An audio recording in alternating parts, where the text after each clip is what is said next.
তিনটে ব্লান্ডার বা ভুল যা আপনি করেছিলেন এবং আপনি পই পই করে বারণ করে দেবেন যে এই ভুলগুলো অন্তত করবেন না।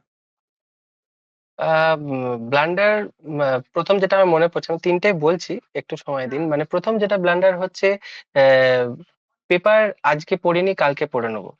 জিনিসটা শুনতে হয়তো খুব সহজ মনে হবে যে ঠিকই আছে কালকে পড়ে নেবো, পড়া হয় না।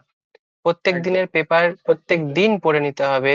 কিছু না পড়তে পারো অ্যাটলিস্ট ওই সম্পাদকীয় যে পেজটা হয়, হ্যাঁ, এই সময় আমি নিজেও বহু বছর পড়েছি। এখন তো সবকিছু অনলাইনে পেয়ে যাই, আমার বাড়িতে ছোটবেলা থেকে এই সময়টা আসতো। তো ওই সম্পাদকীয় পেজটা অন্তত ওই একটা পেজ পড়া যায়, আধা ঘন্টা সময় দিলেই পড়া যায়। ওইটুকু দিনের দিন পড়ে নিতে হবে, না হলে জমে যাবে, পড়া আর হবে না। কারেন্ট অ্যাফেয়ার্স তুলে ফেলতে হবে। কারেন্ট অ্যাফেয়ার্স ওই সাথে লাস্ট স্টেজে গিয়ে হয় না, অনেক ভালো ভালো তথ্য মিস হয়ে যাবে।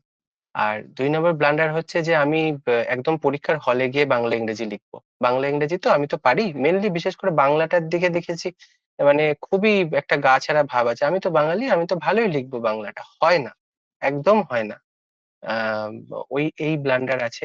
আর একটা জিনিস আছে, যেটা এটা একটা লং লং টার্ম প্রসেস, তো লং টার্ম প্রিপারেশনের দরকার। অনেক সময় কি হয় না, মানে আমি দেখলাম যে আমার পাড়ায় অমুক একজন অন্য একটা চাকরি পেয়ে গেল, ও একজন চাকরি ছেড়ে দিয়ে একটা ভালো কোনো কাজে ঢুকে গেল। আহ, হুম। একটু ফোকাস থাকতেই হবে, এবং প্রচুর নেগেটিভ জিনিসপত্র আসবে, তা ওইগুলোতে যেন গা ভাসিয়ে না দেওয়া যায়।